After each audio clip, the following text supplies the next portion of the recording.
नमस्कार। आज 5 अक्टूबर 2025 है और यूपीएससी की तैयारी करने वाले उम्मीदवारों के लिए आज हम कुछ महत्वपूर्ण समसामयिक विषयों के पहले भाग पर थोड़ी गहराई से बात करेंगे। हो सकता है इनमें से कुछ विषयों पर हमने पहले भी थोड़ी बात की हो, तो ये एक तरह से रिवीजन भी हो सकता है। हमारा मकसद तो वही है, स्रोतों से जानकारी लेकर उसका विश्लेषण करना, ताकि सबसे जरूरी बातें सामने आए। बिल्कुल। और आज के विषय भी काफी फैले हुए हैं। विज्ञान है, सुरक्षा, अर्थव्यवस्था, पर्यावरण, परीक्षा के लिहाज से काफी कुछ जरूरी है इसमें। तो चलिए शुरू करते हैं। हाँ, तो सबसे पहले एक समुद्री खोज की बात। अर्जेंटीना का मार डेल प्लाटा कैनियन। सुनने में आया है कि वहाँ कुछ 40 से ज्यादा नई समुद्री प्रजातियां मिली हैं। ग्लास स्क्विड, गुलाबी लॉबस्टर, कुछ ऐसा। हाँ, ये काफी दिलचस्प खोज है। ये कैनियन अर्जेंटीना के तट से करीब मान लीजिए 250-300 किलोमीटर दूर है, महाद्वीपीय मार्जिन पर। और ये वहाँ की सबसे बड़ी पनडुब्बी घाटियों में से एक है। अच्छा, इसकी क्या खासियत है देखिए, एक तो वहाँ की रेत काफी महीन है, जिसमें जमीनी और समुद्री दोनों तरह के कण मिले हैं। पर जो ज्यादा महत्वपूर्ण बात है वो है इसका स्थायी अर्जेंटीना शेल्फ ब्रेक फ्रंट से प्रभावित होना। शेल्फ ब्रेक फ्रंट ये क्या होता है, थोड़ा समझाएंगे? जरूर। ये वो जगह है जहां ओपनटार्कटिक शेल्फ का ठंडा कम खारा पानी फॉकलैंड मल्विनास धारा के और भी ठंडे और ज्यादा खारे पानी से मिलता है। तो तापमान और खारेपन का एक फ्रंट एक सीमा बन जाती है। ओके। और इस फ्रंट की वजह से गहरे समुद्र के पोषक तत्व ऊपर सतह की तरफ आते हैं। तो नतीजा ये होता है कि वो पूरा एरिया समुद्री जीवन के लिए बहुत ज्यादा उपजाऊ प्रोडक्टिव हो जाता है। इसीलिए वहां इतनी विविधता मिल रही है। समझ गई।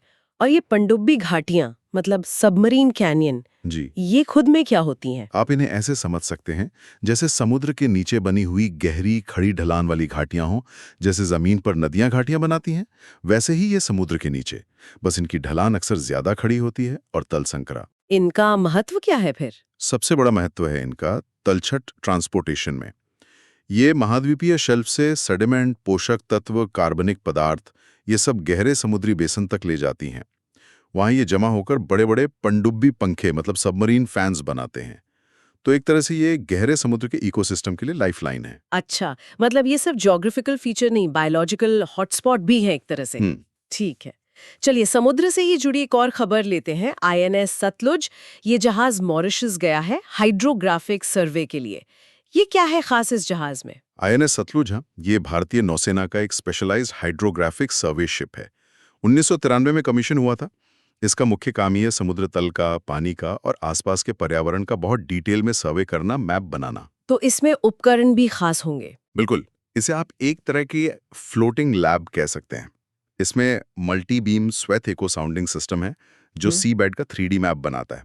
साइड स्कैन सोनार है जो तल पर पड़ी चीजों का पता लगाता है। फिर सटीक लोकेशन के लिए डिफरेंशियल जीपीएस, पानी की क्वालिटी नापने के लिए ओशनोग्राफिक सेंसर, ग्रेविमीटर, मैग्नेटोमीटर, बहुत कुछ है। और ये सारा डेटा अंतर्राष्ट्रीय मानकों के हिसाब से होता है, जिसे एकदम सटीक इलेक्ट्रॉनिक नेविगेशन चार्ट बनते हैं। और इस पर हेलीकॉप्टर और छोटी बोट्स भी? हाँ, एक चेतक हेलीकॉप्टर और 4 सर्वे मोटर बोट भी तैनात रहती हैं।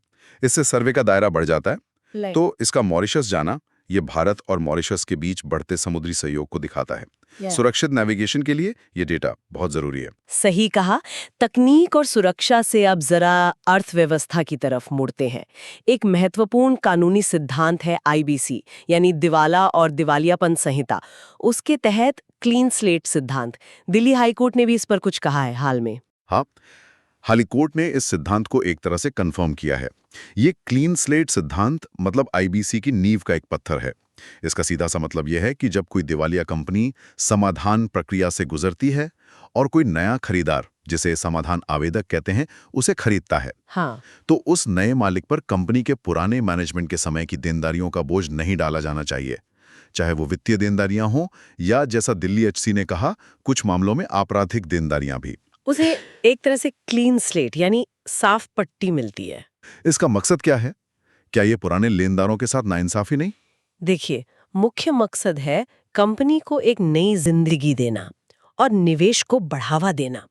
अगर नए खरीदार को हमेशा डर लगा रहेगा कि पुराने केस खुल जाएंगे, पुरानी देनदारियां सामने आ जाएंगी, तो कोई क्यों निवेश करेगा दिवालिया कंपनी में? बात तो सही है। सुप्रीम कोर्ट ने भी एसआर स्टील मामले में यही कहा था कि आईबीसी का एक लक्ष्य प्रक्रिया को सुगम बनाना है।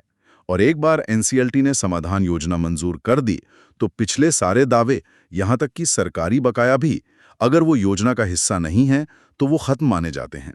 एडलवाइस मामले में भी यही बात थी। ये लेनदारों के लिए मुश्किल हो सकता है, पर बड़ा लक्ष्य फंसी हुई पूंजी को निकालना और बिजनेस को बचाना है। तो भविष्य के निवेश और रिवाइवल को प्राथमिकता दी गई है। महत्वपूर्ण। अच्छा, अब जरा शहरी विकास की बात करते हैं। शहरी बाढ़ ये एक बड़ी चुनौती बन गई है। शहरी बाढ़ जोखिम प्रबंधन कार्यक्रम UFRMP, इसका दूसरा चरण मंजूर हुआ है। हाँ बिल्कुल, शहरी बाढ़ से निपटने के लिए ये एक जरूरी पहल है। केंद्र सरकार की एक उच्च स्तरीय समिति ने इसके फेज 2 को मंजूरी दी है। इसमें अब 11 और शहर शामिल किए गए हैं। कौन कौन से शहर हैं इसमें? भोपाल, भुवनेश्वर, गुवाहाटी, जयपुर, कानपुर, पटना, रायपुर, तिरुवनंतपुरम, विशाखापट्टनम, इंदौर और लखनऊ। इनका चुनाव उनकी आबादी, बाढ़ की स्थिति और दूसरे कई फैक्टर्स के आधार पर हुआ है। और इसमें किया क्या जाएगा, मतलब उपाय क्या होंगे, फंडिंग कैसे होगी? उपाय दो तरह के हैं, स्ट्रक्चरल और नॉन स्ट्रक्चरल।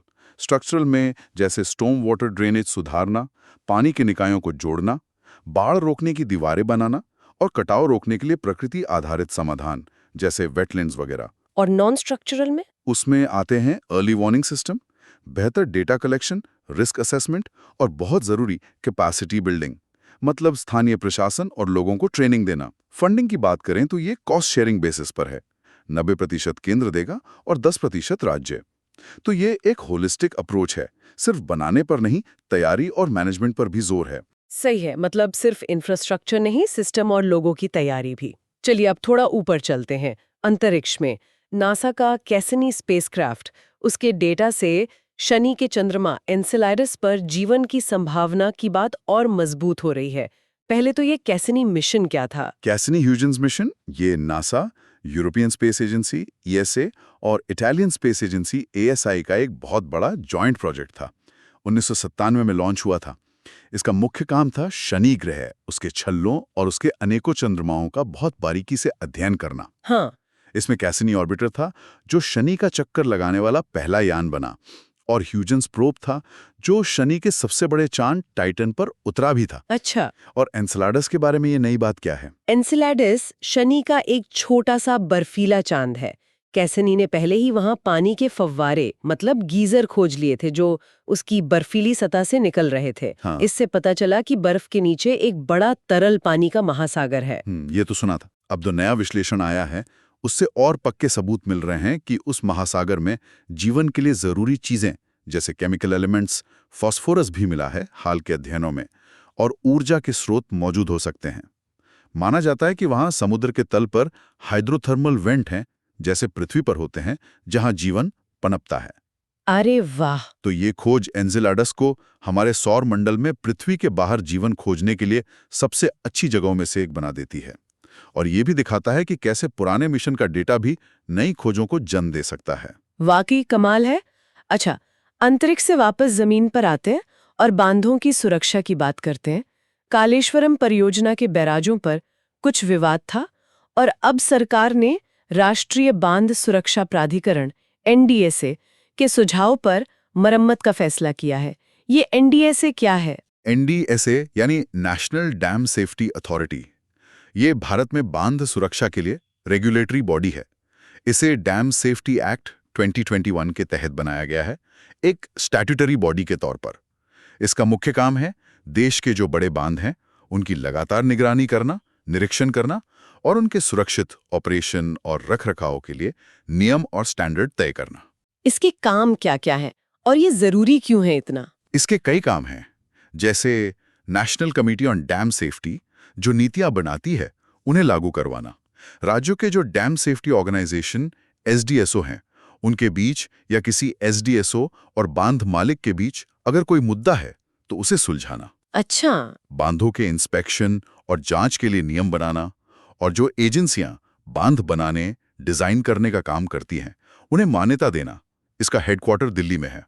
देखिए, भारत में बहुत सारे बड़े बांध हैं। उनकी सुरक्षा लाखों लोगों की जान माल से जुड़ी है, इसलिए NDSA जैसी एक केंद्रीय संस्था बहुत जरूरी है। बिल्कुल, बांधों की सुरक्षा के लिए एक सेंट्रल मॉनिटरिंग सिस्टम ठीक है। अब एक अंतर्राष्ट्रीय संगठन की बात, ISSA, अंतर्राष्ट्रीय सामाजिक सुरक्षा संघ, कुआलालंपुर में इसकी कॉन्फ्रेंस हुई और भारत ने वहां कहा कि हमारे यहाँ सोशल सिक्योरिटी कवरेज बढ़ा है। ये ISSA क्या करता है? ICC international social security association, ये 1927 में बना था, आईएलओ यानी अंतर्राष्ट्रीय श्रम संगठन के तहत। ये दुनिया भर की जो सोशल सिक्योरिटी ऑर्गेनाइजेशंस हैं, सरकारी विभाग हैं, उनके लिए एक मुख्य अंतर्राष्ट्रीय संस्था है। इसका हेडक्वार्टर जिनेवा में है और भारत भी इसका सदस्य है। इसका उद्देश्य क्या है? इसका मुख्य काम है अपने सदस्य संगठनों को गाइडलाइंस देना, एक्सपर्ट नॉलेज देना, सपोर्ट देना, ताकि वो अपने यहाँ बेहतर और असरदार सोशल सिक्योरिटी सिस्टम बना सकें और चला सकें। ये एक तरह से बेस्ट प्रैक्टिसेस शेयर करने और स्टैंडर्ड्स बनाने का एक ग्लोबल फोरम है। इसकी गवर्नेंस कैसी है, मतलब काम कैसे करता है ये? इसके मुख्य अंग हैं जनरल असेंबली, जो सबसे बड़ी बॉडी है, काउंसिल, ब्यूरो जो एडमिनिस्ट्रेशन देखता है, और कंट्रोल कमीशन जो फाइनेंस देखता है। तो भारत ने जो कवरेज बढ़ाने की बात कही है वो इसी ग्लोबल कॉन्टेक्स्ट में कही है। समझ गई। अब आते हैं इलेक्ट्रॉनिक्स उद्योग पर। इलेक्ट्रॉनिक्स घटक विनिर्माण योजना, इसको इंडस्ट्री से अच्छा रिस्पॉन्स मिल रहा है। ये किस बारे में है योजना? ये योजना खास तौर पर पैसिव इलेक्ट्रॉनिक कंपोनेंट्स के घरेलू निर्माण को बढ़ावा देने के लिए है। ये एक प्रोडक्शन लिंक्ड इंसेंटिव मतलब PLI स्कीम है। पैसिव कंपोनेंट्स मतलब जैसे resistors, capacitors, inductors, connectors, switch, relay, speaker, microphone, ये सब चीजें जो किसी भी इलेक्ट्रॉनिक सर्किट का आधार होती हैं लेकिन खुद सिग्नल को एम्पलीफाई नहीं करती। जो एक्टिव कंपोनेंट्स होते हैं जैसे सेमीकंडक्टर चिप्स, वो भारत सेमीकंडक्टर मिशन ISM के दायरे में आते हैं। अच्छा, तो इस योजना का मकसद क्या है और इंसेंटिव कैसे मिलता है? मकसद है कि इन बुनियादी कंपोनेंट्स के लिए देश में ही एक मजबूत मैन्युफैक्चरिंग इकोसिस्टम बने, ग्लोबल और घरेलू दोनों तरह का निवेश आए और भारत इलेक्ट्रॉनिक्स की ग्लोबल वैल्यू चेन में और मजबूती से जुड़े। इंसेंटिव 3 तरह से है, या तो टर्नओवर के आधार पर, या कैपिटल इन्वेस्टमेंट, प्लांट मशीनरी में निवेश के आधार पर, या फिर दोनों का मिला-जुला हाइब्रिड मॉडल। इंसेंटिव की दर 1% से 10% तक है। ये कंपोनेंट और साल पर निर्भर करता है। और एक जरूरी बात, इस योजना का फायदा लेने के लिए रोजगार पैदा करना अनिवार्य शर्त है। ये सिर्फ असेंबली से आगे बढ़कर असली मैन्युफैक्चरिंग पर जोर है। हाँ, ये तो आत्मनिर्भर भारत के लिहाज से जरूरी कदम लगता है। अच्छा, अब उस मुद्दे पर आते हैं जो सर्दियों की शुरुआत में खासकर उत्तर भारत में बहुत गंभीर हो जाता है, वायु प्रदूषण। धान की कटाई शुरू हो रही है और CAQM यानी वायु गुणवत्ता प्रबंधन आयोग पराली जलाने पर रोक लगाने के लिए सक्रिय हो गया है। ये CAQM क्या है? CAQM का पूरा नाम है commission for air quality management in national capital region and adjoining areas. ये एक स्टैट्यूटरी बॉडी है जिसे 2021 के एक्ट के तहत बनाया गया है। इसका एकमात्र काम है NCR और आसपास के राज्यों पंजाब, हरियाणा, राजस्थान, UP के उन इलाकों में एयर क्वालिटी को मैनेज करना जिनका असर दिल्ली NCR की हवा पर पड़ता है। इसके पास पावर्स क्या हैं? क्या ये असरदार है? इसके पास काफी शक्तियां हैं। ये हवा खराब करने वाली किसी भी एक्टिविटी पर रोक लगा सकता है, जांच कर सकता है, नियम कानून बना सकता है और संबंधित अथॉरिटीज को निर्देश जारी कर सकता है जो उन पर बाध्यकारी होंगे। ओके। इसकी बनावट भी ऐसी है कि इसमें केंद्र और संबंधित राज्यों के प्रतिनिधि, तकनीकी विशेषज्ञ, NGO के सदस्य सब शामिल हैं। ये सीधे संसद को जवाबदेह हैं। देखिए, पराली जलाना एक जटिल समस्या है जिसमें कई राज्य शामिल हैं, तो इस तरह की एक सेंट्रलाइज्ड अथॉरिटी की जरूरत थी। कितनी असरदार होगी ये तो वक्त बताएगा, पर इसके पास कार्रवाई करने के अधिकार तो हैं। उम्मीद करते हैं कि ये आयोग कुछ ठोस कर पाएगा। और अंत में वन्यजीव संरक्षण से जुड़ी एक थोड़ी दुखद खबर। मध्य प्रदेश का कान्हा टाइगर रिजर्व, वहां 3 बाघ मरे हुए मिले हैं जिनमें 2 शावक हैं। वजह आपसी लड़ाई बताई जा रही है। कान्हा के बारे में कुछ बताइए। कान्हा टाइगर रिजर्व, हाँ, ये मध्य प्रदेश की मैकल रेंज में है। भारत के सबसे पुराने और सबसे प्रतिष्ठित नेशनल पार्कों में से एक है। 1879 में इसे रिजर्व फॉरेस्ट बनाया गया था। 1933 में सैंक्चुरी और 1955 में नेशनल पार्क का दर्जा मिला। इसकी खासियत क्या है? ये सिर्फ बाघों के लिए ही नहीं जाना जाता, बल्कि ये हार्ड ग्राउंड बारासिंगा, जो मध्य प्रदेश का राज्य पशु है, उसकी दुनिया की आखिरी बची आबादी का घर है। कान्हा ने बारासिंगा को विलुप्त होने से बचाने में बहुत बड़ी भूमिका निभाई है। यहाँ का जंगल और दूसरे जीव? यहाँ ज्यादातर नमसाल और मिक्स्ड डेसिडुअस फॉरेस्ट हैं। ये पेंच टाइगर रिजर्व और छत्तीसगढ़ के अचानकमार टाइगर रिजर्व से कॉरिडोर के जरिए जुड़ा हुआ है, जो जानवरों की मूवमेंट के लिए बहुत जरूरी है। बाघों के अलावा यहाँ तेंदुए, स्लॉथ बेयर, जंगली कुत्ते, ढोल और जाहिर है बारहसिंगा की अच्छी संख्या है। गोंड और बैगा जैसी पुरानी जनजातियां भी इस इलाके में रहती हैं। और कान्हा पहला टाइगर रिजर्व था जिसने अपना मैस्कॉट भूर सिंह द बारहसिंगा लॉन्च किया था। ये जो बाघों की मौत हुई है ये दुखद है, लेकिन ये वाइल्ड लाइफ मैनेजमेंट की चुनौतियां भी दिखाता है, जहां टेरिटोरियल फाइट्स जैसी प्राकृतिक घटनाएं भी होती हैं। तो ये थे आज के कुछ अहम समसामयिक विषय। हमने समुद्री खोज से लेकर अंतरिक्ष तक, अर्थव्यवस्था से लेकर पर्यावरण और सुरक्षा तक कई पहलुओं पर बात की। हाँ, और इन सबको एक साथ देखें तो ये भी दिखता है कि कैसे ये सब आपस में जुड़े हैं। टेक्नोलॉजी कैसे समुद्री सुरक्षा, आईएनएस सतलुज और वैज्ञानिक समझ कैसीनी को आगे बढ़ाती है, कैसे कानूनी स्पष्टता आईबीसी क्लीन स्लेट अर्थव्यवस्था के लिए जरूरी है, और कैसे पर्यावरण प्रबंधन, यूएफआरएमपी, सीएक्यूएम, केटीआर और इंफ्रास्ट्रक्चर सुरक्षा, एनडीएसए, विकास और सुरक्षा के लिए जरूरी है। आज की ये चर्चा श्रोताओं के लिए एक विचार भी छोड़ जाती है। आज हम जिन जटिल चुनौतियों का सामना कर रहे हैं, चाहे वो जलवायु परिवर्तन हो, आर्थिक मुद्दे हों या स्वास्थ्य संकट, क्या उनका समाधान खोजने के लिए हमें अलग-अलग विषयों और क्षेत्रों की सीमाओं को तोड़कर एक ज्यादा इंटरडिसिप्लिनरी अप्रोच अपनाने की जरूरत पहले से कहीं ज्यादा नहीं है? शायद समस्याओं को अकेले देखने के बजाय उनके आपसी कनेक्शन को समझना ही समाधान की तरफ पहला कदम है। हमें उम्मीद है कि ये विश्लेषण आपके लिए उपयोगी रहा होगा।